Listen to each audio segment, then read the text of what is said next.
Hello, hello, hello, and welcome once again to The Orbit. I am your host, Azrael, and I'm joined today by my co-host, Mr. Exile's Rhythm. It's your boy. What's going on, my man? How you doing, Az? Hey, X. I'm doing well. I guess before we get too much farther into it, we should probably mention the fact that Mr. Rude Clouds is not joining us today. Yeah, unfortunately, when he went over to PAX East, he got super sick. Him and Risa and Val, we had most of Eternal Orbit over there at PAX East, which is awesome. They had a great time from what they told us, but I'm sure Eric will be able to tell you guys more about it next week. We want to get his real experience out here, and I think it'd be cool if he told everyone.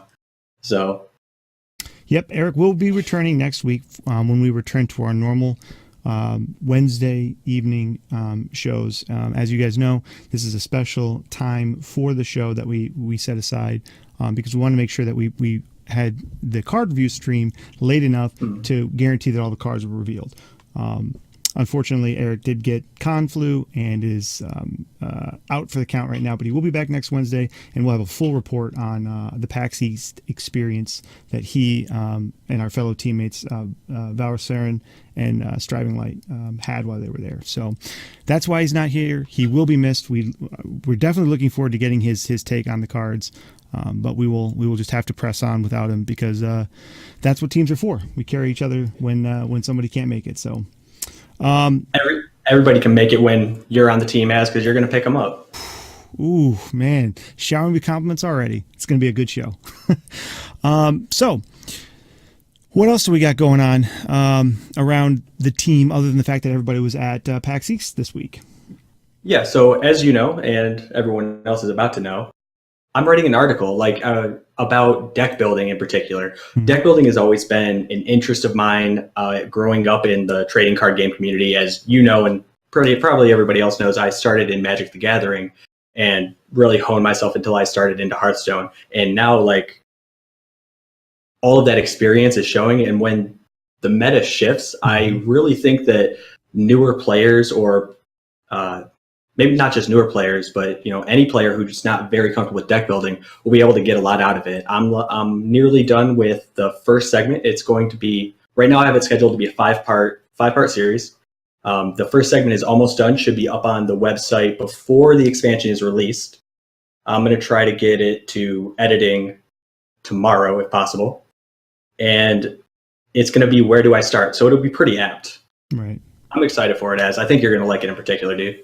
Even as somebody that's been playing collectible card games most of his life and been playing Hearthstone since literally the first month of beta, I still enjoy reading articles that you put out. They're very informative, and it's good for new and experienced players to review the stuff that you talk about because it refreshes you. If you know this stuff, it gives you context and terminology. If you don't have that language with which to process the information, and if you're new to the game, this is something that I wish I would have had from day one because it would have helped me quite a bit. So I'm super excited to see that post when it goes up. So look for that, guys, sometime in the next week. Also, we've been talking about this a little bit as well. More stuff that's coming from EO. This Sunday, we're going to have a special edition of the Orbit episode, or the Orbit VODcast, a special episode this Sunday that's an arena-focused episode. We're going to have two special guests joining me who are arena experts who are going to give a full review of the cards, much like we're doing today, but from the focus and perspective solely of arena play. So keep your eyes tuned for that, and we will have the official announcement of who will be joining me coming out here in the next day or so on our Twitter. So keep an eye out for that. X, what else is going on in the EO universe? So we talked about the article. We talked about PAX East. Mm-hmm. We talked about the Twitter poll.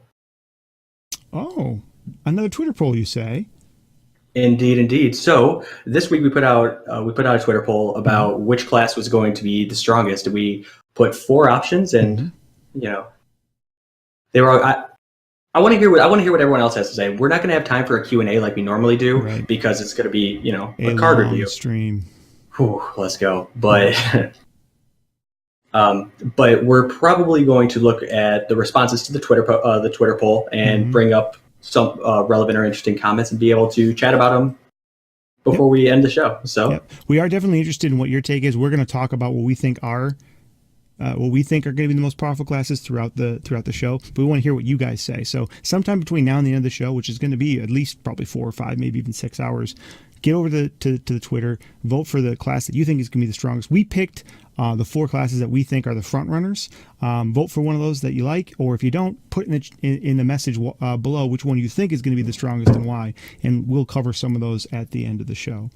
In addition, those of you guys that have maybe missed an episode or 2 of The Orbit, the first 3 episodes of The Orbit VODcast are now live, ready to watch right now on the EO YouTube channel. So if you missed one of the first 3 episodes, or if you want to go back and reminisce about where it all started, go back and watch those right now on the EO YouTube page. If you just go to YouTube and search Eternal Orbit, I think we're the first one that comes up. And you can go check them out right there. We got those up for you guys, and we're super excited about that. And then we got one more thing coming on, don't we? Yeah, we do. So my brain, if it worked, it would tell me, damn, we have one more thing coming up. Yeah. If you guys weren't aware, we recently launched a Patreon page for our team as well. So if you guys are members of Patreon and wish to help our team continue to grow, produce more content, and more things for you guys to experience, you can go over there and you can pledge any amount or no amount at all, but just go over there and check out the page if you want to see what it's all about. We're excited about that, and we're excited about the opportunities that will provide for us. So that's new, that's out there, and again, keep your eyes peeled to the EO website, to the Patreon page, and to the Twitter for more ways in which that will be providing new content and new experiences for you guys. And then finally, one more thing to mention is there are more people on Eternal Orbit than just myself, Exiles Rhythm, and Root Clouds. We have a lot of opinions about the new cards and the new card set.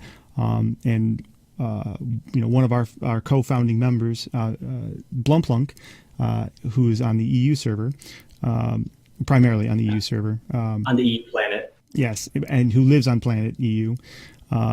He will be doing his own card review stream this coming Monday at 10 a.m. CET.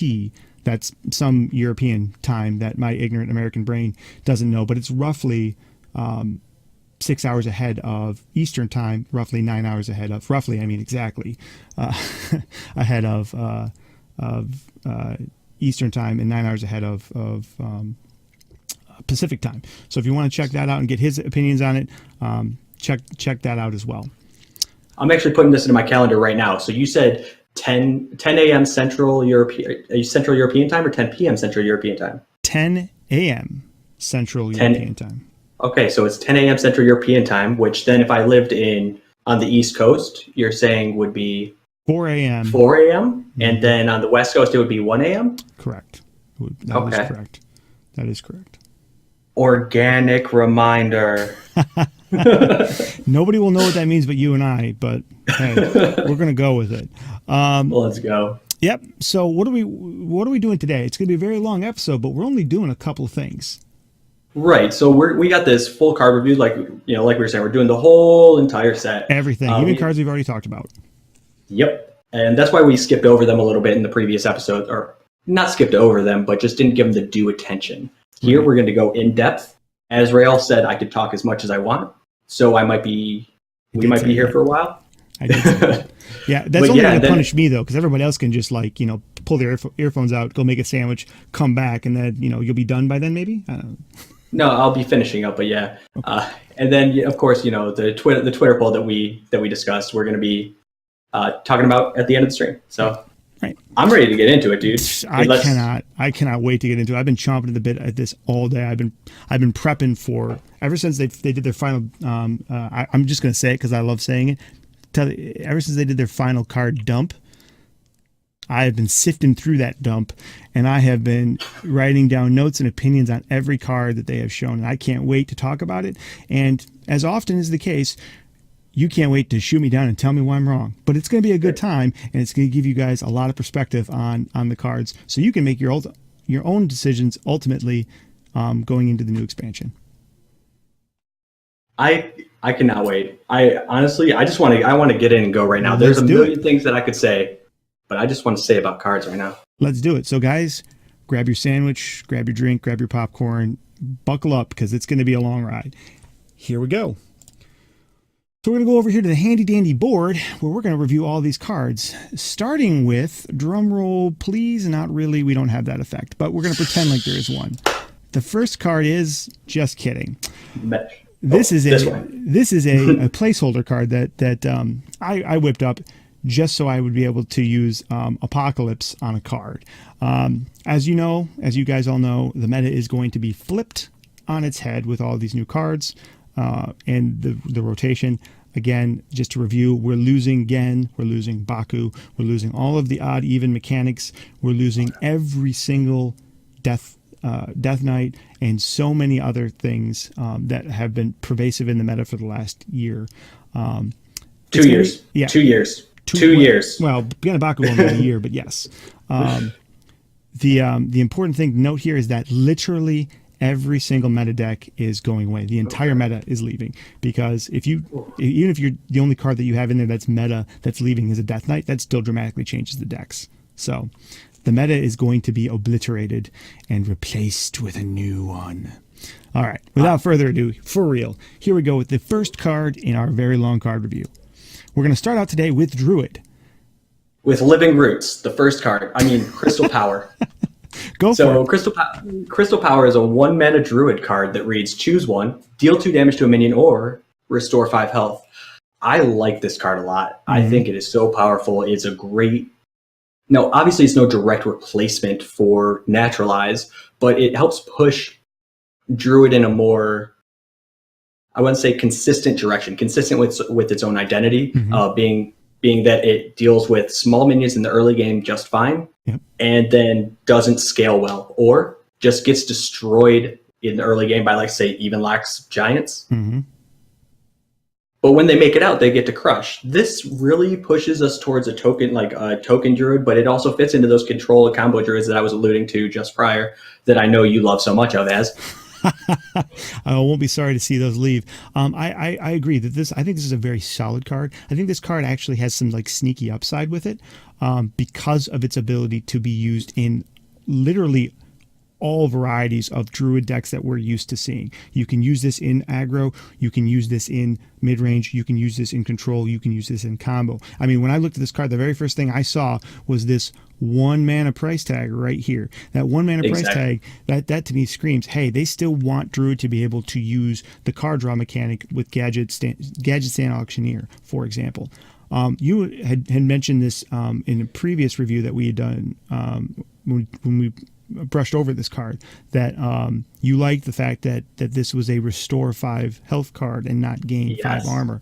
I love that, and I agree with that, and I wanted to bring it back up again and give you props for mentioning that, because of the fact that it does not continue to enable and push a feature of Druid that was very frustrating for a lot of players, I think at all levels, which was the fact that a Druid for, it was not uncommon to see a Druid gain 28 armor for 8 or 10 mana. They're getting 28, 29, 30 armor in a single turn. I'm not going to sympathize with Odd Warrior ever, because I hate the deck. But when I was playing Mecha'thun Druid against an Odd Warrior, and not only did I have more armor than him, when, mind you, I'm not doing any damage to his face. Right. I had more armor than him, but then I could also combo him, because my deck was empty while I had more armor than he did. Right. Oh. Yeah, this helps restore that consistent identity that I was talking about earlier. Right. And one of the things I think that was frustrating with Druid for a lot of players was, how was Druid able to do things better than classes that was their primary function? And I think that's one of the things that you were hinting at in there, that you were talking about there, that again I wanted to emphasize. An Odd Warrior has the ability to hit a button to gain 4 armor. That's all it does. Its button doesn't do anything else. So Druid's button gains armor and allows them to ping something, which is incredibly powerful in and of itself. But then on top of it, their armor gain cards were mana for mana, card for card, pound for pound, better than the armor class's ability to do that, which is the warrior class. Exactly. And that's, not only does that feel bad, but it reminds me, for those of you that played WoW, it was always a bad experience when you were a prot warrior and the druid was a better tank than you, right? And it's like, I get it that, tanks need to be equal, but here's a class that can do literally anything. It can do all of the things. It can tank, it can heal, it can DPS, it can even be a rogue, right? It can literally do whatever it wants, and it does all of those things almost better than the classes that can do them. Well, the same thing was true here. And so getting away from that mechanic still allows the druid to feel like a druid, because it can heal, it can do a little bit of damage, it has some versatility, which is druid's strength both in WoW and in this game, but it does it in a way that is not oppressive and is not frustrating at the same time. So is there anything else you want to say about this card other than the fact that it's flexible and we both think it's a pretty good card before we move on to rate it and move forward? Oh, that was going to be my next thing. I was like, yeah, one more thing that I want to say about it. 8 out of 10. 8 out of 10, right? Okay, nice. I like it. That's very generous praise. I gave it a 7 out of 10. So I'm right there with you. I was probably a little harder on this card, but I rated all these cards in order that I saw them. So I tended to be a little harder towards the start and a little more generous towards the end. So I think we're right about in the same ballpark there. So, but we're starting out with a really good card, and with that common tag on it, that's unusual to see a card that's ranked that highly. But this is going to be in every druid deck, just like you said. It's so good. It's ubiquitous. And the interesting thing is it's funny that they nerfed some of the other ubiquitous druid cards, because they're in every druid deck, and then they create a card that's going to be in every druid deck. I know, and that was their exact reasoning for nerfing a million cards was, we don't want cards that fit into literally every deck archetype. You just print a 1 mana deal 2 damage card. Okay. Yeah.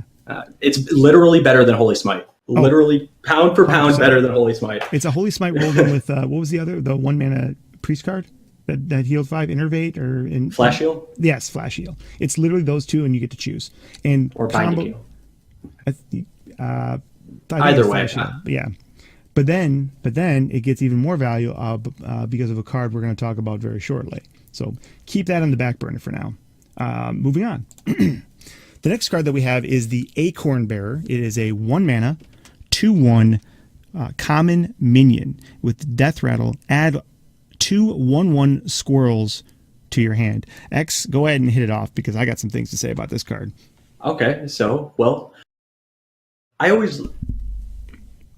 throughout the past year, I always liked messing around with mid-range druid decks. I guess more than just the past year. Before the rotation happened too, I liked mid-range druid decks, ones that ran Cairn and basically in the token shell. And this fits more into that than it does into token, in my opinion, just because it's the 1 mana 2/1, add 2 more things to your hand. You put it in your mind. I'm sorry, I'm not explaining this well. You put it in your mind as if they are damage spells. They're literally only there to trade. And it's what helps you move forward and maintain the board for a mid-range presence. If it was for a token deck, it wouldn't say Death Rattle. It would either say Battle Cry, or it would say not add to your hand, but add to the board, summon.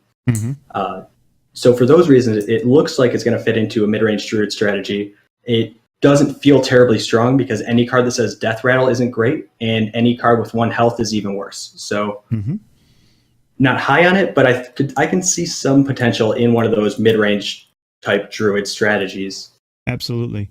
Again, I think, and not surprisingly, I'm inclined to agree with everything you said. I do think that this is going to get seen in aggro decks as well, partially because I think people view that 2-1-for-1 stat line as an aggressive stat line, and it is aggressively statted. It does trade up, and they like the idea of getting those 2-1-1s, but I agree that it fits better into a deck more like you're describing. But I think just because of its stat line, we're going to see it in more aggressive play. I like this card a lot, and it goes to show that they're putting a lot of cards in as we'll see, and a lot of cards in the expansion that have that Death Rattle tag on it. A lot of value cards, a lot of things that make your deck go farther than it would normally. I like the design of this card a lot, because it feels okay. It does not feel overly powerful, and when it gets played on turn 1, I'm not going to be super upset about it, because it's basically like a lot. It's equivalent, I think, to a lot of 1-mana 2/1s that are out there already. With a slight upside, as a class card should. So it's not like one of those cards where you see it played on turn 1, you're just like, of course they have that, their opening hand. They always have that opening hand. It just feels okay. And the fact that it gives you, it basically replaces itself with the 2 1/1 squirrels. So it's not like super oppressive, in my opinion. So I think overall it's a good card design. This is the kind of card that I like to see. It's honestly, its death rattle only means anything if it's played on the first 2 turns. After that, whether the death rattle triggers or not, because it's actually not likely to trigger after that, because if the Acorn Bearer is a part of your strategy, it's going to get silenced and thrown out, because that is a powerful effect if that's what your strategy is based around. Mm-hmm. But if it's not, as I suppose it won't be, then it just won't matter having those 2 1/1s in your hand after turn 1, right? Or after turn 3. So I think it's the perfect common card. I think it not only is perfect for its cost, but it's perfect for its rarity. And I don't think I've ever said that about a Hearthstone card, ever. Yeah, and that's when you know it's just really good card design, because it just feels like a good card. It just feels good. Hey, can we pat Ixar on the back real quick for this one? Like, I've been so hard on him. Like, You hear that? You hear that, Ixar? We're giving you some e-pats. You did good, son. You did good. Did you just sun him? I love it. I sunned him. He got sunned. The guy makes like a shit ton of money and works for one of the most baller companies in the world. But yeah, I sunned him because you work for the most baller company in the world. I said one of the most. I said one, not the most. I said one Fair. of the most. So, what are your thoughts on the rating of this card? This one, I would be surprised if it's anywhere close to as pervasive as Crystal Power. Power.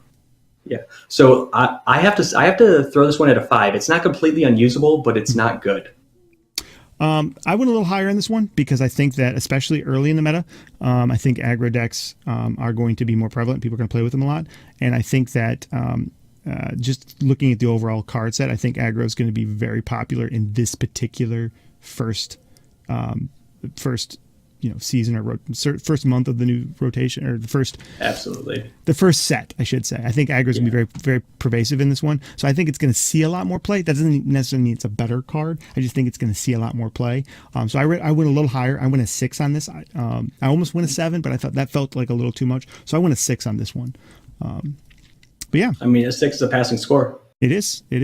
What would just for the record, guys? We are using a scale of 1 to 10. Just if it wasn't clear, that's kind of our gradient as far as what we're looking at cards with. So and yeah, I think anything that's basically a 4 or better is at least playable. Just to give you an idea of where I'm coming at with my scores. I wouldn't go with playable, but I'd go with usable for a 4 or greater. Because usable, playable, yeah, sure. I use a lot of unplayable cards. But you can make a lot of unplayable cards playable, which we will talk about eventually. Later. Yeah. Excuse me. Next we have Blessing of the Ancients, which is a 3-mana druid spell, common druid spell, with the text in the new text on a twin spell. Give your minions +1/+1. And for those of you just tuning in and might not know what Twin Spell is a new mechanic that when you see that print on a card and you play that card, you get the effect of that card, and then you get an exact copy of that card returned to your hand that you can cast again. It's only missing the Twin Spell. So basically you get two casts of any spell with Twin Spell on it. X, what are your thoughts on this card? So I actually did a lot of thinking on this card, because this card it's the type of card I want to be good. But the problem is the cards that support it are treants. Do you know any of the treant cards as by name? Real quick. Not off the top of my head, no. Not off the top of your head, because they're all bad. Yeah. Like Mulch Muncher is the best one, and it's a 10-mana 8/8 rush. Costs 1 less for each. Right. Treant that's died this game. And then there is I think it's a 6-mana card that turns all your 2/2 treants into 5/5s. Mm-hmm. And those are the only 2 cards that are any good. And they don't seem like they fit in the same strategy that Blessing of the Ancients fits in. Because Blessing of the Ancients is either a card you're going to want to play twice in the same turn, which makes it a worse Bloodlust, or you're going to want to play it separated. I'm sorry, you're going to want to play it in combo with something else, like Living Mana. Living Mana rotates. It does. Something to that effect, yeah. Yes. You know what I mean. One of those summon a million. My brain's kind of dead. The travel's been killing me as. Sure. But yeah, one of those cards, or you're going to want to play it once to help your trade, and then save and play it to help your trade. So in all three of these scenarios, none of them sound like what a token strategy wants to do. Because even like a Druid Bloodlust, that's unnecessary. That's superfluous. You know, we still have the 2 mana give all your minions +1/+1, or the 2 mana summon a 3/2. Right. And that's just better. Yep. I think I agree with you on this card. If you want this kind of effect, you're just going to run 2 Savage Roars. If you want, because I mean, these guys are. I mean, if you're buffing, 1 and 2 life minions, they're probably going to die if they have to trade anyway. So you're doing this because you want to hit them in the face, and the Druids have a better card for that already. And even still, even if you wanted a card to run along with Savage Roar, the Druid card that we're going to see in a little bit that allows you to get both copies of a choose one spell is going to give you this spell already from the choose 2 effect of Power of the Wild. So it's a common spell, so maybe it's designed to be a filler for people who are just coming to the game and don't have all of those other cards. But I think unless we see more, I don't see it being played over any of those other options that I just mentioned. So how do you feel about the card out of 10? I'm sorry? Oh, I'm sorry. Were you done? No, I just didn't hear what you said. Oh, okay. I'll move a little closer to the mic. As you guys can probably tell, this is my usual setup. I'm on the road, so. But I was going to say, I was saying, that's a lot of really good points. I'm going to not do it organically now because it's just fun. We don't talk. It's conversation lost. So, how do you feel about this card out of 10 overall? I was trying to ask. 4 out of 10. It's going to see a little play. It's going to see some experimentation, but overall, there are better options. So 4 out of 10. You're 100% correct. It's going to see experimentation because I like the card. I like the design of the card. I do. It's worse than some of the other cards out there, but I like the design. Yeah. I like the art. The art automatically makes it a 3. If it had no text on it and it was just 10 mana with this art, it's a 3 out of 10. Yeah. But it has words, so 4 out of 10. I will say this though. I will say the one thing that actually makes this card have a chance is the fact that it is a twin spell. The fact that it is twin spell, that value alone on that card text right there is going to give it more opportunity to see play than it would if this was 1 or 2 mana and did not have twin spell on it. And there's a lot of cards that I agree, and there's a lot of cards that it interacts with in the set that we'll talk about later, or you guys will imagine as we talk about them. One of them was already released and is breaking the game at the moment. We'll get to that too. Next we have the Forest Sage, which is an 8 mana druid spell, which reads Twin Spell. Summon 5 2/2 treants. Funny, we were just talking about a card that could buff a bunch of treants. Well, this is 8 mana to put 5 2/2s on the board. That sounds a lot like Hyreek, only bad. Oh wait. So let's make them 3/3s by playing Call of the Ancients. The card we just talked about? Card. Yes. Yeah, the card we just talked about. Oh wait, no, we can't do that. That's 11 mana. Yep. Oh wait, we do that on turn 10 anyway. Yep. Oh wait, this just seems bad. What is going on? Why are we reviewing this card? Can we next? Yeah, real quick. Again, it's gonna see some experimentation because it's got that twin spell on it. Somebody's gonna want to make the treant thing work, and that value from the twin spell is gonna make it interesting. It's probably gonna see play in wild because people like Spiteful, but overall it's too expensive for what it does. There are ways to do this better with neutral cards, and you take a Warlock Zoo list and you plug it in this and you put the Druid buff cards in it, and it's better than this card would be in that deck. So the real problem is there aren't enough board clears to make this twin spell worth the extra 2 mana the card costs. Right, which makes me wonder if they're going to just put a bunch of board clears in the next expansion, but we'll worry about that in 3 months. In the meantime, what are your thoughts on this card? Because I don't have much more to say about it. Yeah, no, I exhausted everything for this 2 out of 10. Yep, I'm a 3 out of 10 on it. Again, because it has a twin spell, I'm a little higher. It's going to see experimentation just because people are going to play with that twin spell, but 3 out of 10. We've been on the same page so far. Like every single card, I love it. So far, I'm sure we're going to disagree soon. Card review over. Me and Az. Oh no. All right, friendship over. Crystal Song Portal. 2 mana spell. Epic. Druid. Discover a Druid minion. If your hand has no minions, keep all 3. What are your initial thoughts on this one, my man? I'm partial to anything that has the keyword discover on it. I know it. Anytime I see that, I actually like this card a lot. I like this card a lot because it's another card that not only has Discover on it, which I think any card that has random on it should have Discover on it just in general, because Discover takes some thought. It takes some planning, and there's a penalty. Like when you get a random card, a card that just randomly generates, like, it's either a nut card that just wins you the game, or it's a card that's okay, does the job, or it feels bad, right? But you have no control over it, so it just kind of is what it is. But when you have to make the choice, when you have to put that ownership and that forethought into it, there's a certain value to that, and a certain skill that gets involved in that makes it so much more of a good, not only a good card, but a good experience, right? It rewards good decision making. So I think all cards that have random whatever on them should have Discover on, because it makes the player actually think about what they're doing, and not just, oh, I might get lucky and get Leroy Jenkins, or I might get unlucky and get Millhouse Manastorm.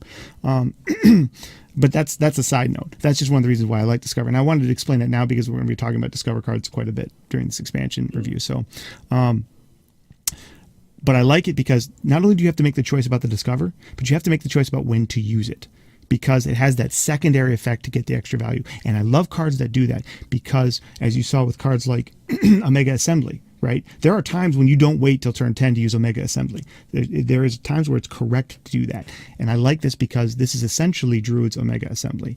And I like it a lot for that. And I like the fact that it's specifically Druid cards, which, especially now when there's less Druid cards in the meta, can possibly be very good.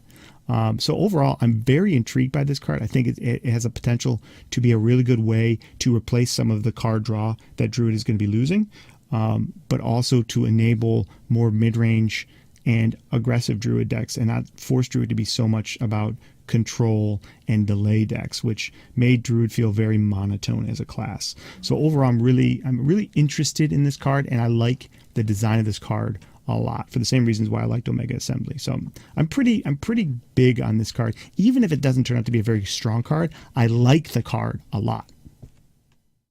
Oh shit! Hello? Yeah, I can hear you. Okay.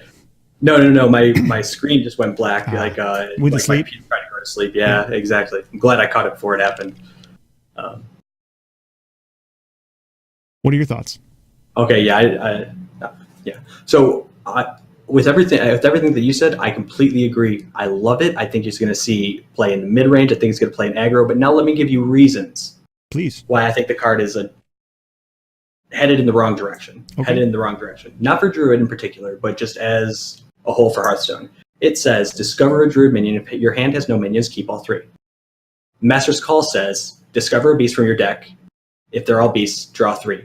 Master's Call is a perfectly fair and balanced. No. Master's Call destroyed the entire meta by itself, because it allowed a deck with no refill to have so many infinite value cards. Because now, next to Dire Frenzy, Rexar, Master's Call, it was ridiculous. And Dire Frenzy looked pretty innocuous when it came out in Witchwood. In fact, people laughed at me when I said I liked the card and it had a lot of powerful upside. And then I made my tier 2 emote the Dabbing Bear, Dire Frenzy, because that's what Dire Frenzy looks like to me. But now we come out now and we see how powerful it is alongside a card like Crystal Song Portal. Now, Crystal Song Portal isn't pulling things out of your deck, so you can't plan out that far ahead.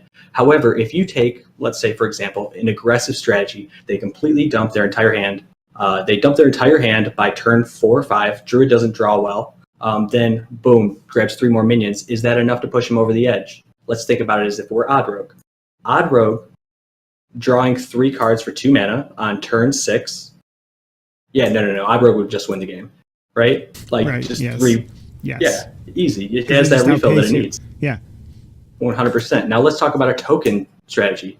As you've been playing Hearthstone since beta, as you said earlier, and every time Token Druid is a thing, what does the main makeup of the deck look like? It looks like, well, at first it was Force of Nature Savage Roar, right? Yeah. And everyone loved that. Because, Force of Nature could... Head charge. Yes. It loved that. Yeah. But, so, it started with Force of Nature Savage Roar, then we had Living Mana, then we had Spreading Plague. What are all these in common? They're all spells. Mm-hmm. And then the supporting cast for these token-based strategies are also spells. You have your Power of the Wild, you have your Savage Roar, you have your, I don't know, name a freaking Druid card, because they all buff all your minions, basically. Mm-hmm. And so adding this into a token strategy is nothing but a net positive. Does Druid have any powerful minions? Heck yes. Heck yes. Even if you just discover Mulch Muncher and didn't play a single Treant, that's a 10 mana 8/8 rush, which, like I said, if we're playing in a token strategy, that now just drops a big boy taunt. Mm-hmm. So this is just adding a way to gain too much value to decks that should not have that much. Now, because where's the downside to those decks? Exactly. Yep. The only thing that can make this fair, would be, oh God, where did my brain? This is the second time this already happened today. Anyway, the only thing that would make this fair is if it drew it from your deck, like Master's Call, but right. Like Master's Call, because then you couldn't just run spell-based strategies, which Druid is very good at. You know.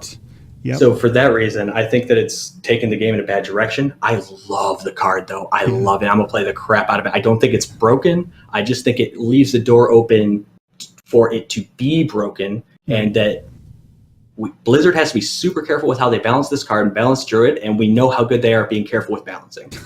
Hello and goodbye to Rexar. Manga S, right? Actually, you brought up an excellent point, though. When we look at examples of cards that are by themselves fine, what happens when you put in a card like this that has the potential to tip those, and it doesn't just tip one or two of them, it tips all of them, right? Like a good example, again, to use Hunter, is Master's Call. Master's Call took a deck that was already good, which is, mid-range or aggressive Hunter lists. It's been good for as long as Hearthstone's been around in one form or another. But it took cards in that class that were not seeing play, right? Scavenging Hyena didn't see play before Master's Call. Oh no, Scavenging Hyena is just bad. Yeah, but now because Master's Call exists, you can put all these 1/1 beasts in your deck, and all of a sudden Master's Call becomes like Scavenging Hyena becomes like an oppressive card, and when you just hit the nuts with it. Like, it's not uncommon to see a 6/4 on turn 3 or 4 Scavenging Hyena that's hitting you in the face. What? I would hold Spellbreaker against a Hunter because of the threat of Scavenging Hyena. Yep. That's a 4-mana card against an aggro deck that'll crush my Even Lock by turn 6 if I can't do anything. Yep. And so it goes to show what you're talking about as far as they have to be careful with a really good card design, but that enables stuff like that. Because now when you look at some of these other cards that we've been talking about, even some of the ones we've been hard on, they're spells and they're twin spells. So now you can, put a bunch of spells in there that you're going to get extra value out of, and you're going to get 4, 5, 6 cards in your hand. Then you're going to get this bad boy, which doesn't say no cards in your hand. It says no minions in your hand. So now you've got 5, 6, 8 cards in your hand. You play this, you get 3 good beasts, or even just 3 decent beasts. It's a 2-mana card, right? You can get 3 beasts you can play and then buff them all, right? That's kind of a nuts situation, but that's exactly what you see when you look at like Scavenging Hyena. You kind of have to have these nut draws, but a card that enables them means that a percentage of the time it's going to happen, which means a percentage of the time this deck is just going to kick you and it's going to hurt, and you're going to hate yourself, and you want to delete your account. So it is a potentially oppressive card. But that's what makes it good, right? Like, I mean, that's what we look at this and we go, this is a good card. This looks like it's fun because it has the potential. And you've talked about this before on your stream and on this podcast before, or this VODcast before. You've talked about it. You just don't put cards in your deck that aren't broken. Like, you want fair cards don't win games. Exactly. You want cards that are going to cheat as much value or as much pressure or as much. They're going to cheat something out. They're going to get something more than an equivalent card would get. Those are the cards that you put in your deck that see play, that make certain archetypes possible. And this is one of those cards that I think has the potential to make an entire archetype possible, or just make certain archetypes better. Right? Like Spell Druid could be a thing if we're a few pieces away from Spell Druid with a card like this. It's the same thing as like it's random Rexar essentially. So it's a very, very, very high ceiling card and a very low or a very high floor card. One of the biggest things that scares me about it is how close it comes to being Ultimate Infestation when paired with Swipe. Yes, So you have that's a great Crystal example. Song Portal plus Swipe plus any 4-mana minion. As off the top of your head, can you think of a card that's a 4-mana card that's better than just 5/5 vanilla? Um, I don't have any ideas off the top of my head, yeah, honestly. there are plenty. There are Yeah, cards in but the they're set that are better than the four than for just 4 mana. yes. And the point is, you play those 3 in combination. You now just drew 3 cards, played better than a 5/5, dealt 1 damage to everything, and an additional 3 to 1. Yep. I mean, yes, it's a 3-card combination. It needs to be hella powerful, but anything close to the level of Ultimate Infestation for 10 mana is just broken. Like in Magic the Gathering, there was this card that came out in Alara Reborn, I think it was. It's called Cruel Ultimatum. So that last piece, what Cruel Ultimatum does is deals or discard 7. Your opponent discards 7 cards. Your opponent discards 7 cards, takes 7 damage, and you draw some amount of cards or something. It is crazy, right? It just did all of these things, but the way that Wizards of the Coast was able to mitigate something that powerful, and yes, I'm putting Crystal Song Portal in that same category. Sure. But Cruel Ultimatum, the way they were able to mitigate that was by making it 3 colors. Like you had to have all 3. All 3 classes or so, if to relate it equally, all 3 classes in your deck and a specific amount of them ready to go in order to play the card. So it was a huge barrier. There is no barrier to cards like this, no barrier to Ultimate Infestation, and that's what scares me. Exactly. The only barrier is whether or not you draw them. That's it. That's the only barrier. And Druid has card draw. They're not losing all of their card draw. They're losing some of their powerful card draw, but they still have card draw. So yeah, I think that's a very good analogy. Is there anything else that we want to dabble on, or are we prepared to grade this card? I mean, this is a card that I could talk about, at length, but I think we've covered most of what I feel is important to say about it. We could theory craft with this card a little bit though, if you wanted to. I can see the gears turning. Yeah. In my Discord, there will be a deck with this card in it. Oh, guaranteed, guaranteed. If you want to see ways to break this card or break decks with this card, tune into his Discord for that for sure. We've spoke some pretty high praise on this card. Is this going to be our first super high rated card? I don't think it's better than the first card we reviewed yet, because this one needs a supporting cast. The other one is just in every deck regardless of the other 28. Fair. And if you're rating based on play, then that might skew your voting on this one a little bit. So overall, I would give this a 7 out of 10 as a card. If it has a supporting cast, it has the potential to be a 10 out of 10. It has the potential to be a I quit Hearthstone forever card. But but yeah, 7 out of 10, and I think it's scary, but I'm gonna put my trust in Blizzard because I never learned my lesson. That's fair, because I think most of us have been playing this game long enough are in the same boat as you. I give this an 8. I almost gave it a 9. But I don't think it's going to see, at least initially, as much play as would justify making it a 9. But I'm with you. I think the potential, like I said earlier, I think the best way that I can summarize this card is it's a card with an extremely high ceiling and a very high floor. When you find it appropriate to put this in a deck, it's going to do at least well. There are very few cases where I can see this card not doing at least well in a deck that it deserves to be in. If you just throw in a deck at random, we can't count that. But if you put it intelligently in a deck where it belongs in, this card is always, I think, going to do well. It's almost never going to be like, dang it, I drew this card.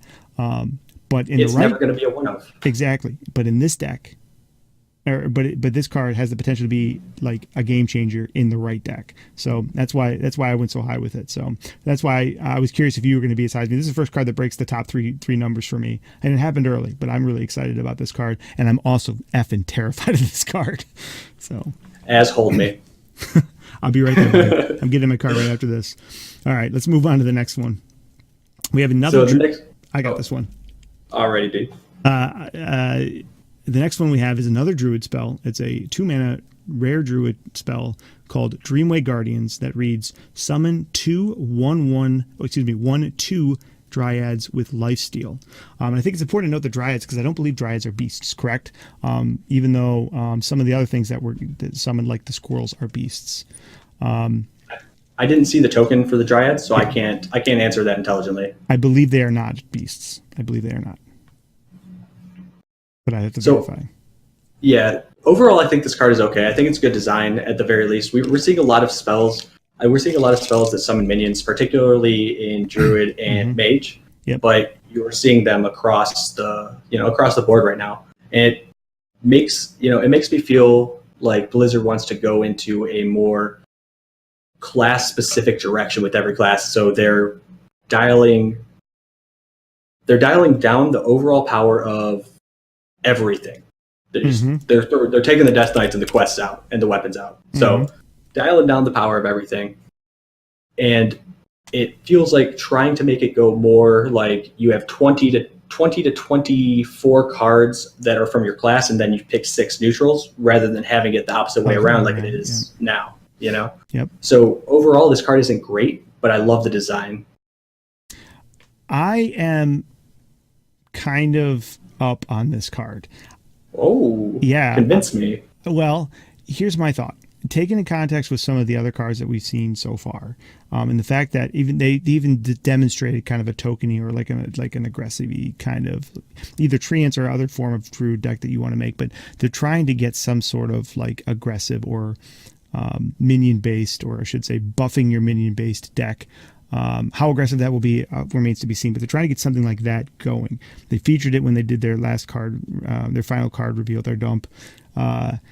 They kind of showed it off a little bit there. This card, I see if you could pop this off and then somehow buff it to make their attack and their to make it not a 1/2 by putting I can't remember the name of the card off the top of my head, but one of the cards that adds attack and life to it and gives a taunt.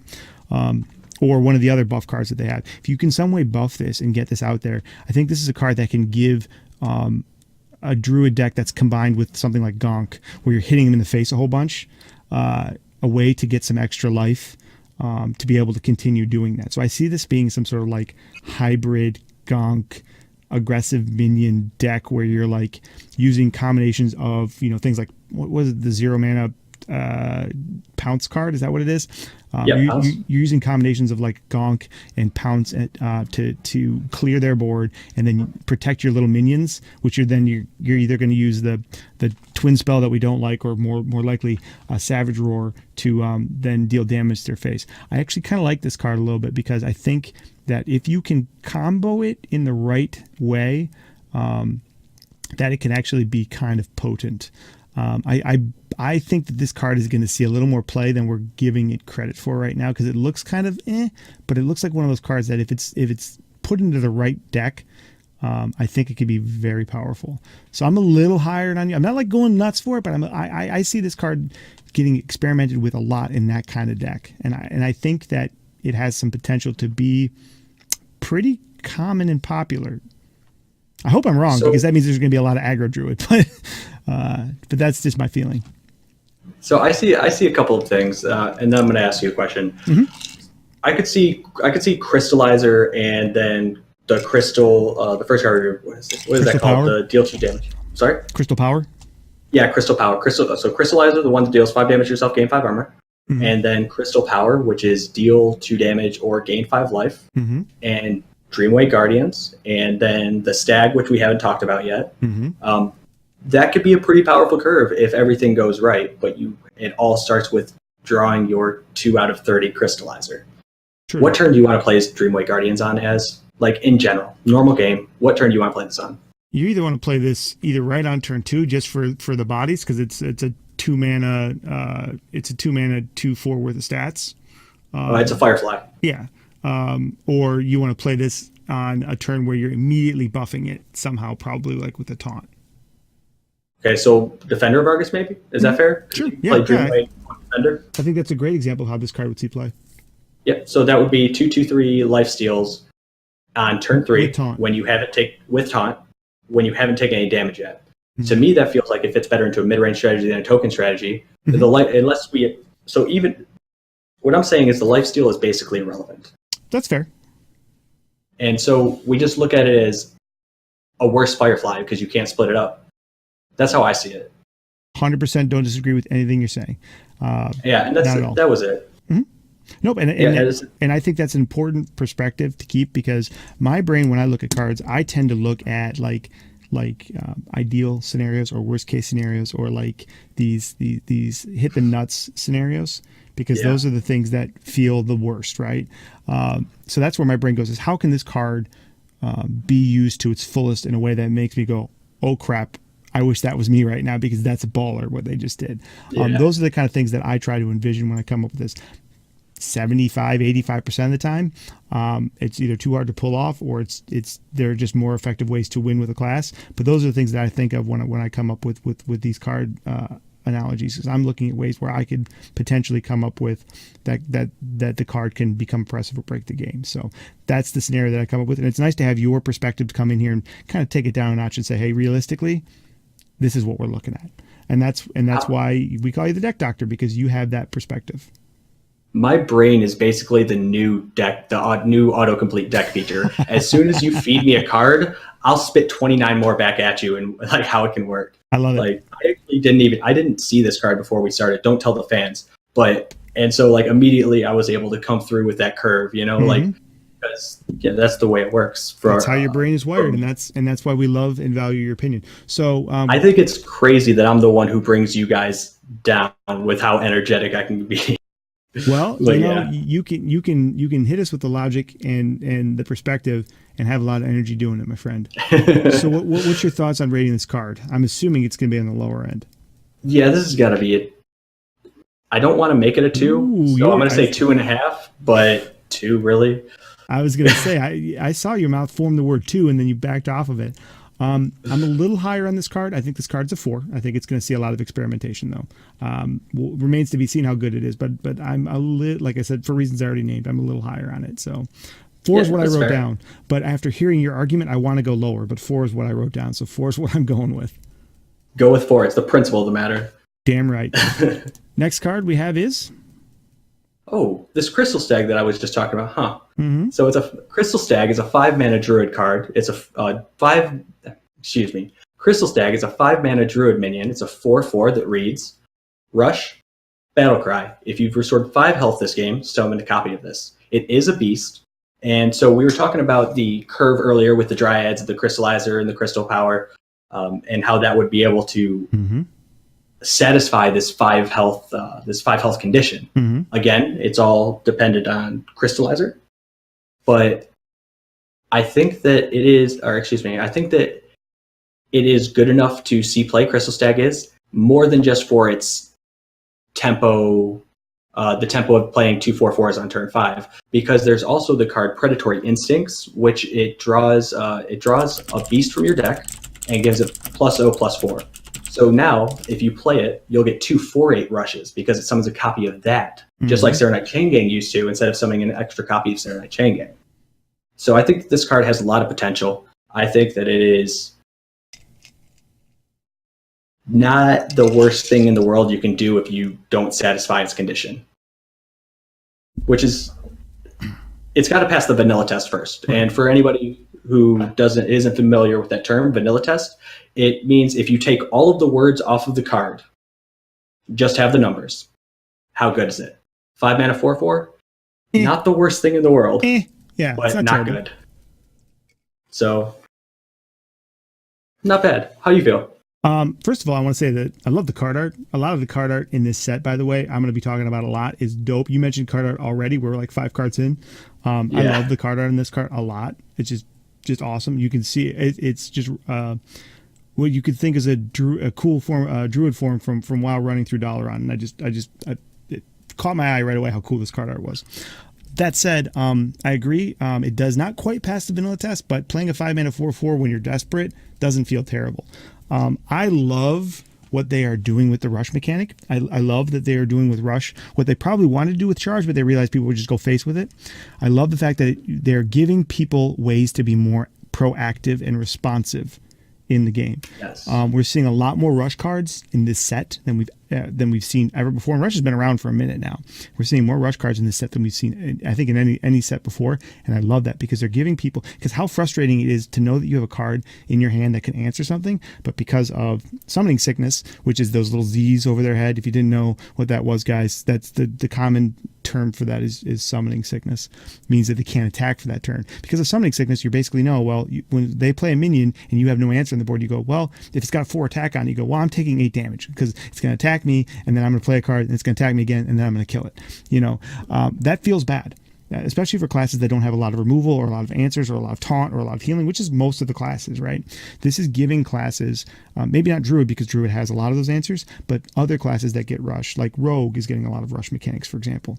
Giving classes that don't have answers, and a way to be proactive on the board that isn't automatically by default incentivizing them to just go face instead. So I love that they're putting rush on more cards. Sorry for the aside, but no, I loved it. Don't be sorry. Please give me more of your insight. I think that you hide your insight a little too much, as you got a lot going up here. I appreciate that, brother. Thank you. I love the effect on this card. If you've restored 5 health this game, summon a copy of this, because that means you're probably not going to get it on turn 5, because you're probably trying to tempo out and curve out. Right. So what that means is you're probably playing this on, if you're playing this, you're probably playing on turn 6 or 7, which playing 8 worth of stats on 6 or 7 doesn't feel as bad as playing 8 worth of stats on turn 5, unless you're playing super aggressive and you just happen to draw a heal mechanic. But what it means is that this card has value in the late game, right? So when you draw a 4/4 minion on turn 13 or 14, when their board has got 8 8s and 4 10s and whatever on it, it feels kind of bad. But now when you draw this on that point in the game, you've probably healed a little bit by then. Not gained armor from your hero power. You had to do something additional, right?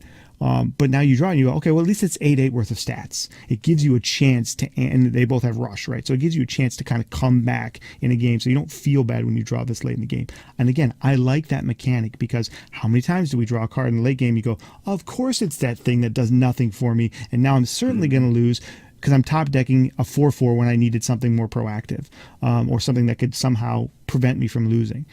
So I really, really like that card design a lot. I love the flexibility of the card. I love the design of the card overall. And I love the fact that they're getting more creative with not only how they're using things like rush, but also how they're using like activators. Like the we've never seen this. If you've restored 5 health, get a benefit from Druid before. I love how they're getting more creative with that kind of stuff. So it shows that they're thinking outside the box and pushing the game into new creative spaces.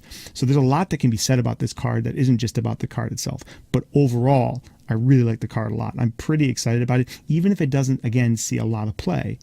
I think what it represents and the idea behind it is actually very cool. That said, I can see this card seeing a lot of play in mid-range. I think that's what they're trying to do with Druid. They're trying to push Druid towards, like you mentioned before, not towards aggressive tokeny builds, but more mid-rangey builds.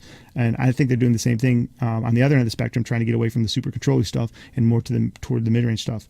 And I like that because it's a space that Druid doesn't spend a lot of time in.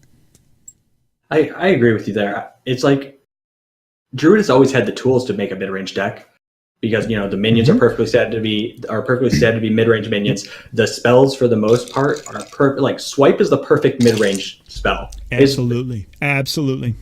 Yeah, like I don't even need to say anything else. You guys can think of a million other cards that would be like Druid spells that would be great in mid-range. It's just there was always something better, and that something better was doing nothing until you comboed. Yep, that's exactly it. They were incentivized to do nothing. Exactly, and that sucks. That absolutely sucks. However, the biggest problem, and I want to point out, the biggest problem with this card is restoring 5 health, because you don't want to play that 5-mana 4/4. You're just saying it's not the worst thing in the world when you do. Cards that only restore life are exactly worse than cards that only gain armor. Okay? Cards that only gain armor. Why don't you explain why that is for people that might not get it? Okay, you're right. Good point. So if you start the game at 30 health, as everyone who plays the game knows, and you could on turn 1 gain armor if you wanted. Gaining armor is overheal. So you start with 30 health, then you can gain up to infinity armor, or armor until the game crashes. And I mean, it's true because that's how far you can overheal. And then when someone swings into you, they hit your armor and not your life total. And there's no pierce mechanic, which makes armor feel doubly bad. And yeah, that's just why armor is frustrating, I guess. I guess you just got me to diatribe about armor real quick. Let me go away from this overhealing mechanic and explain why healing at all is probably pretty bad in a trading card game. In a trading card game, on average, excuse me, not in a trading card. In Hearthstone, on average, how many cards do you think you see each game out of your deck as? 16 to 20. 16 to 20. And you like to play the long con, right? I do. You probably hit fatigue more often than anybody else on our team. Probably, yeah. So just to give everybody else who's listening context. So you see 16 to 20. If 5 of those cards literally did nothing, how impactful were those 16 to 20 cards? It's not very, because that's a third of them. So if you're spending 5 cards to heal, which is doing nothing, you're doing nothing proactive to the board. That's not going to fit in any decent strategy that's not broken. So in order for this to be a solid card, the deck that it's in needs to be broken. It's kind of the opposite problem we were having with Rexar. Correct. So this is not a card that scares me. It's a card that I just think is never going to be good because the deck needs to be broken for it to be good. Right. Like for myself, for those reasons I've listed, and I love the card, I have to stomp on it as a 5 out of 10. Wow. I think when we take it in context though, of some of the cards that have bonus healing effects on them, or that enable you to heal as a part of a battle cry or something like that, I think when you take that into effect, it gives a little more value to this card. But again, I think it's important to give credence to what you said, that you have to build around putting cards in your deck that you don't necessarily want in there in order to make this a maximum value card. Or just plan on holding this in your, or you're just planning on holding this until you draw the 1 or 2 heal cards that you have, which also feels bad. You said you gave it a 5? Yeah, I gave it a 5. I also gave it a 5. Yeah, you're talking good about it. I'm talking bad about it at 5. Yeah, which is interesting. Yeah, because my talk, I probably drove mine down a little bit, or the other way around. I drove mine up a little bit with my positive stuff, and you probably drove yours down a little bit, and we just kind of met in the middle. I think given its mechanic and how it's activated, if it was a little different, we'd probably both be higher or lower, more extreme on it otherwise. But I think it's interesting that we ended up in the same rating with it, but for completely different reasons. Yeah, like it's because I think you were trying to convince yourself that the card was good, and I was trying to convince myself to not play Crystal Stag Druid. you very well could be true. You very well could be right, because I do tend to want to see a lot of these new cards as good. And again, that's why I like your perspective, bringing it down a notch. So we both gave it a 5 for whatever reason. Next we have Life Weaver. I don't know if I'm supposed to read this one, but I am. Go for it. It's a 3-mana 2/5 Druid minion that reads, whenever you restore health, add a random Druid spell to your hand. This would go great in Crystal Stag Druid if there was any good way to damage yourself. Well, I mean, you could play Crystallizer, and then you could heal yourself for 5 one time, and now you have armor and full health, and this is never going to trigger again. But let's talk about the vanilla test, Azrael. Oh, yeah. How do you feel about this if it had no words on it? 3-mana 2/5 doesn't feel terrible. Doesn't feel terrible. We have a 3-mana 2/5 that flip-flops into a 5/2 that also has lifesteal. That sees literally 0 play, and sometimes in arena. It is almost good enough in arena. Right. I just mean it doesn't feel terrible. If again, using the arena example, it's not the worst card you could get in this window. Yes, exactly. But honestly, for me, nope, go ahead. I was going to say, honestly, for me, if I'm going to play a 3-mana 2/5, I want it to be Mindbreaker. Mindbreaker is the card that neither hero is allowed to use their hero power. Yes, Mindbreaker is an excellent example of a good 3-mana 2/5. Exactly. Yeah. I think that Life Weaver it's a pack filler. It's just, excuse me. Let me language here. Language. It's just bad. It's bad, kids. Go on, my thought on this card is, again, a lot of things that I'm seeing here look like they fit into a deck that's designed to incorporate Gonk. If you can put this in a deck with Gonk where you're damaging yourself by hitting other things in the face, and you can make that work. This card in the stag, those cards are going to be good. That's clearly the archetype that they're trying to push. That's we saw a little bit of that in, like I said, I don't remember if they played Gonk in the card dump deck or not. I don't remember, but it felt like Gonk belonged in that. These decks where you're using your hero power and the Gonk effect to basically take a bunch of damage to keep the board clear to protect your little minions while you poke away at the enemy. And then a card like this allows you to enable the certain heal yourself mechanics. So I see it getting experimented with. I see it having potential if that kind of like theory crafting deck that I'm coming up with in my mind is viable. My thought is, though, is there are going to be much better mid-range druids that don't need to utilize those mechanics to be good. If that deck is good, we'll say we're living in a universe where that deck is somehow actually going to be good. Right. This is not going to make the cut for that deck. This card isn't even good enough to be in that deck, in my opinion. And I acquiesce to your knowledge because you have a vision of this deck, of this game that I'm certainly not keen to disagree with outside of physically testing a deck myself. So overall, what do you give the card? Man, this is bad. I got to give it a 2. Wow. Yeah, that's harsh. I gave it a 4. It's bad. I gave it a 4, but again, I have this vision and this thought that it could see some playability, and it's certainly get experimented with. I figured it out. Here's where it's playable. Where it's playable. You are a priest. You play mind games because your opponent is bad and plays Lifeweaver in his druid deck. You then get Lifeweaver from mind games onto the field, and you heal yourself, and you get one single druid spell. That's the only way it'll ever work. 2 out of 10. You could also get it in. Like, oh wait, is Wandering Monster rotating out? Never mind. Moving on. Why don't you go ahead and tackle this one too? Because I'm curious what your thoughts are on this card, especially after your comments about the healing so far. Okay, easy.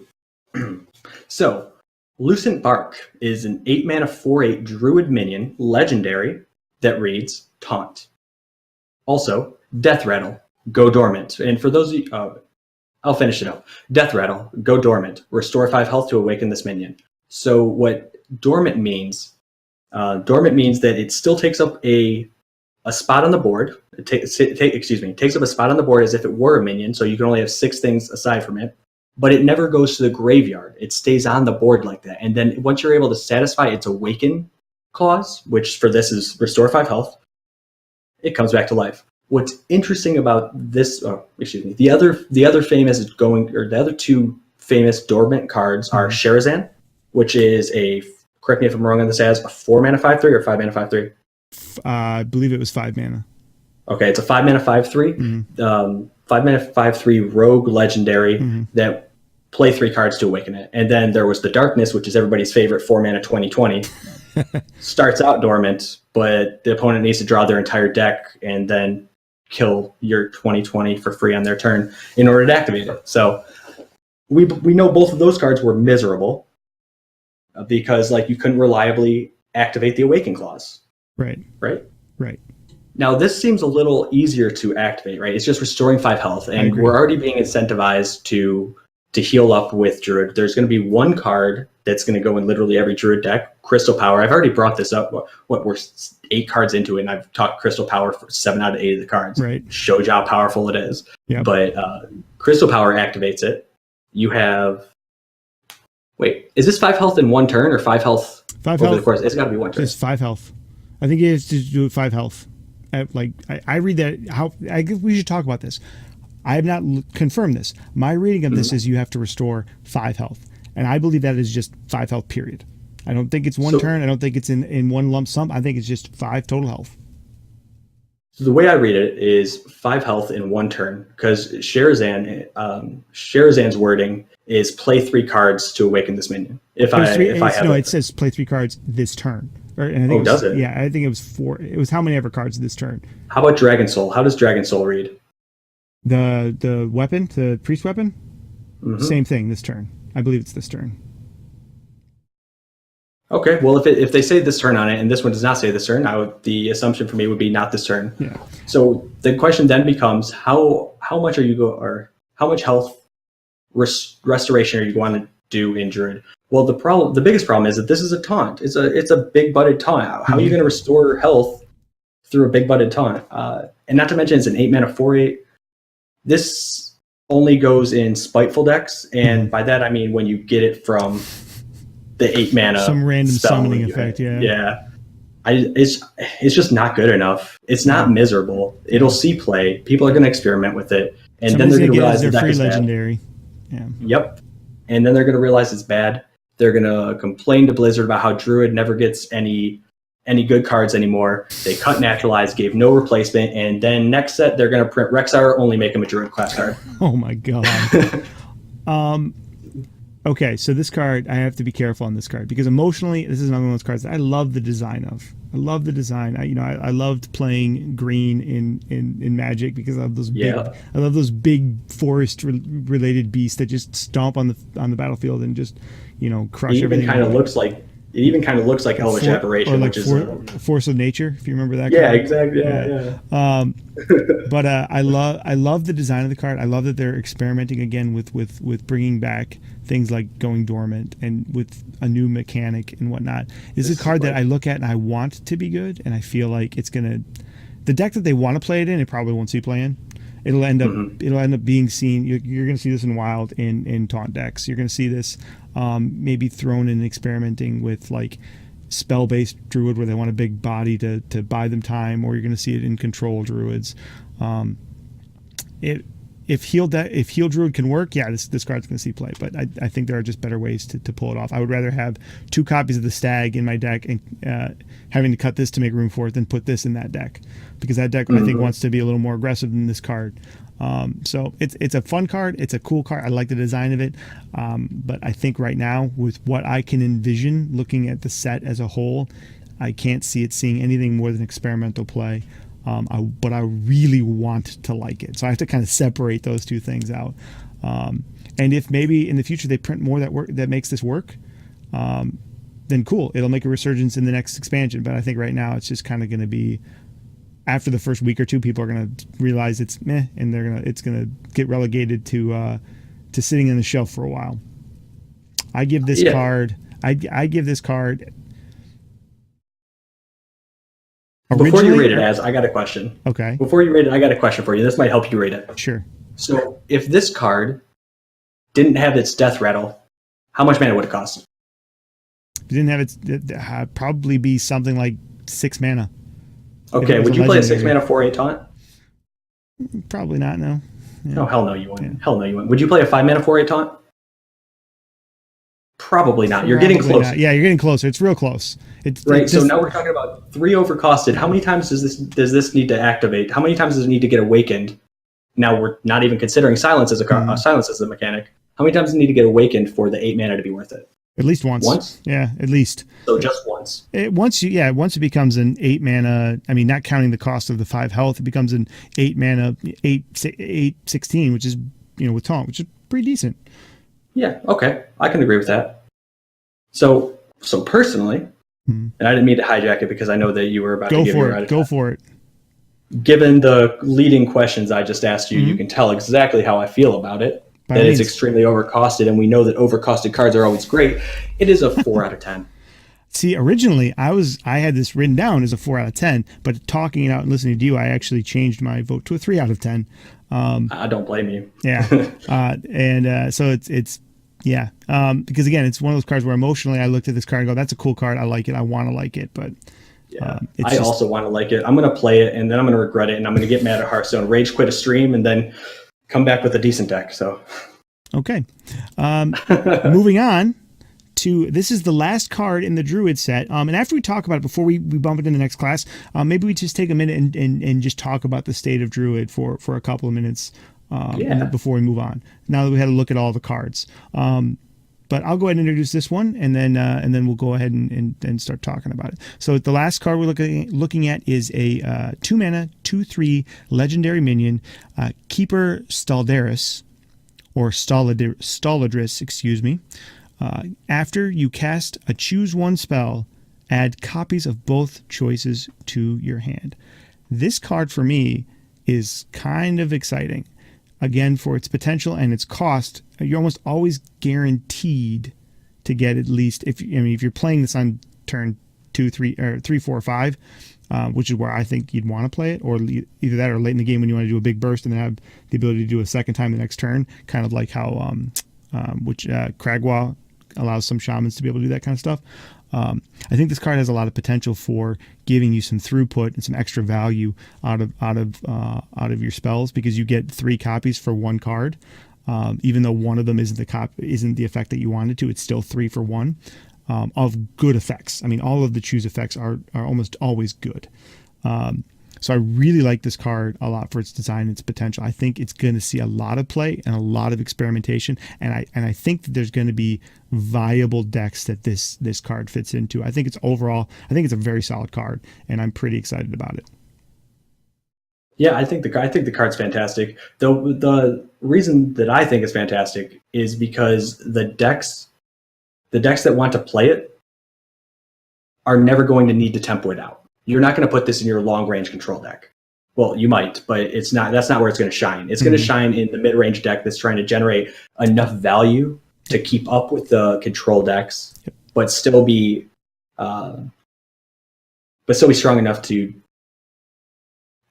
But still have responses to early game threats to where you don't have to run out this 2 mana 2/3, which even if you did tempo it out, it's not bad. Right. A 2 mana 2/3 in my mind is the best 2 mana stat line that we see outside of Vulgar Homunculus. Mm-hmm. You know? Yep. It's way better than the 3/2. I love the card as I can't even talk about it a lot because all I can say is it's good, and then it gives you 3 cards for 1. That's it. If you get 1 hit off of this, you've gotten insane value and a good body on the board. I mean, it's almost impossible to find a downside for this card. It passes the vanilla test. It gives you super value. You could just run this in a minion based deck that has like 2 spells just because it fits curve well. Yep. I mean, it's exactly. an overall really, really, really good card, and I like it a lot. And plus, it enables some pretty interesting deck design, and that's always something fun to sit around and think about the things you can tinker this into decks with. I agree. So I got a question. I'm asking you a question for every card, and it's That's basically fine. The same 3 rotating questions because, like, honestly, in my mind, it's super important when you're trying to evaluate a card to ask this question for 2 reasons. I'll go into it. What turn ideally would you play this on? I don't need to know what other spells you're going to play it with, but ideally, what turn?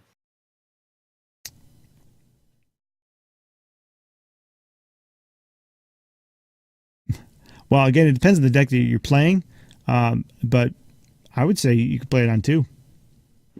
Is that ideal? I wouldn't think ideal was 2. I'd say ideal would probably be 4 or 5, so you could pair it. I would say 3 or 4 would be ideal. But again, it depends on the deck you're playing. I would play this on 2 if I was playing an aggro deck and I had to have something on board. But I think ideally you want to play it on somewhere where you're going to get two spells off. So depending on your spell costs, 3 or 4 probably. Yeah, and I would agree with that 100%. Now, that being said, what is it taking the place of? What are you not playing on turn 3 or 4 because of it? Now, this is where it gets interesting. Okay, why I see where you're going with this. Yeah, go ahead. So what are we not playing on turn 3 or 4 or 5 because of we have Keeper Steladris? Mm-hmm. Well, we were just talking about Heal Druid, and this obviously fits into Heal Druid with Crystal Power. Can I say it again? Yeah. Can I say Crystal Power again? You like that spell? With Crystal. It's so freaking good. It is good. It's so good. It is good. So you played on turn 3 with, you played on turn 3 with the Crystal Power. You now have an extra heal 5 for your 4/8 taunt that you're playing for some reason. But you have, also with your Gloomstag, it curves right into your Gloomstag, which is it's not called Gloomstag. It's called Crystal Stag. Gloomstag's rotating. Yes. Yeah. But yeah, it curves right into your Crystal Stag, which is what makes it interesting. It does take the place of your 4 mana remove a minion to prepare the board, because when you're playing the game, you go through different phases, right? You have the race to the board, then you have the battle for board control, and then you have beginning the winning strategy, like if I was to put it in just 3 terms. Yep. And so where that turn 4 swipe, we're going to call it swipe, where that turn 4 swipe and turn 5 Crystal Stag fits in to that idea, is that Crystal Stag begins your winning strategy because swipe plus the Crystal Stag is going to clear the board. Correct. And with Keeper Steladris, you now have an extra 2 damage, a 1 mana 2 damage spell, and a 1 mana heal 5 to a minion because it's not for your face. This card is good, and it's good if... Now, this one is good if Heal Druid is good. Yeah. I disagree with you on the Lucent Bark. But here, dude, if Heal Druid is good, Steladris is baller. Oh, yeah. Oh, so... Yeah, and the thing about it is the reason why the card design is so cool is because there's so many choose one effects. This doesn't just work in those. This enables a lot of experimentation in a bunch of different archetypes. That's just one of the more obvious ones. This is a card that's going to be fairly ubiquitous. If you put even 1 or 2 copies of any choose effect spell in your deck, you're going to want to run this just for the chance to hit that one time because the value is going to be so good. I would have wanted this card. I would have wanted this card 2 sets ago. But once again, Kobolds and Catacombs screwed us all.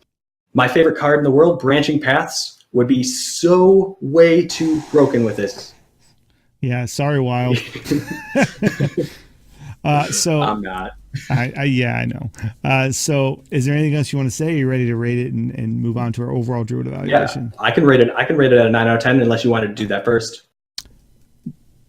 You stole the number right out of my head. This was almost a 10 for me. Almost a 10 for me. The only reason it wasn't a 10 is because 10 for me is like the cards that like scare me. This card doesn't scare me. This card is a great card. It's a valuable card, but it's not a terrifying card. It scares me a bit. Not gonna lie to you, as well. It's gonna have moments where it's very very powerful, but it's a 2 mana 2/3. You're gonna have a chance to deal with it. You're gonna be able to respond to it. And the times where they get that super value, then it's gonna happen. I mean, you can get that with anything. There's times where a rogue plays Keleseth and triggers it 3 times on turn 2, and you just quit the game. That's gonna happen. But generally speaking, there are cards that just like terrify you, and cards that allow you to win the game outright or so powerful. That to me is a 10. But this is damn near close. Fair enough. And thank you for bringing me that perspective. You were just thanking me not too long ago because you allowed me to think of it as a Druid Luna. Mm-hmm. Luna Stargazer, for you guys who are new to the game or just haven't had the chance to play with or against it, is a 3 mana 2/4 mage spell, 3 mana 2/4 mage minion that reads, when you play the rightmost card in your hand, draw a card. Mm-hmm. This is on that same power level where it's sometimes you're just going to flip the table and sometimes you're going to be like, okay, it didn't kill me this time. Right. We're silence safe. And move on. Yeah, silence and move on. That's a perfect way to say it. Right. Yeah. But how do you go ahead? How do you feel about Druid overall? Now that we have Keeper Steladris, we have our Crystal Stag, we have Crystal Power, obviously. Right. Well, overall, and this is a good time to talk about this as well, the order that we put these cards in is non-alphabetical. We put the cards the order that we put the classes that we're reviewing is not alphabetical. We put them in an order overall for this review, from kind of not strictly least to most interesting or least to most powerful, but generally we put them together in groups, and then each group we kind of put from least to most interesting. So this card, this class being the first one that we reviewed, isn't necessarily the weakest, but to me it's one of the least interesting, in the fact that it's got a lot of good cards in it. There are cards in here that we liked a lot, and there were cards in here that were just kind of like whatever. But generally speaking, the cards are okay. It is okay. It is just kind of a bland set of cards overall, with a few kind of like high potential cards. But the thing that I like the most about it is this is the first time I've seen Druid cards in many expansions where I'm not going, holy crap, this class is going to be broken for another 3 months. And that to me feels really, really good. There was a time, and most people that are familiar with me know that I've been pretty harsh on Druid the last year. But there was a time when I really enjoyed playing Druid back in the day. And that was back when Druid was like not good. It was, but it was interesting, and it was fun to try and make Druid work. And then Druid just became so ubiquitous and oppressive and overly played, and always had 5 or 6 different archetypes that were playable, that it just got boring, and it just got so samey. So I'm glad that they're not pumping Druid up again and continuing with the reign of Druids. Overall, I think that the class is going to be okay. I think it's going to see play. People are going to try to make token Druid, aggro Druid, and heal Druid work, and some sort of mid-range Druid. They're going to try to make those work. But overall, I think it's going to be, probably, I don't know how many tiers you want to say, but, if there's 5 tiers, it's probably going to be a tier 4 class for a while. And that's okay, because Druid's had its time in the sun. So overall, I think Druid is where it deserves to be after being one of the most dominant classes in the game for almost 2 years. Druid, huh? You played Druid? Years ago. I didn't know that before I agreed to do this podcast with you.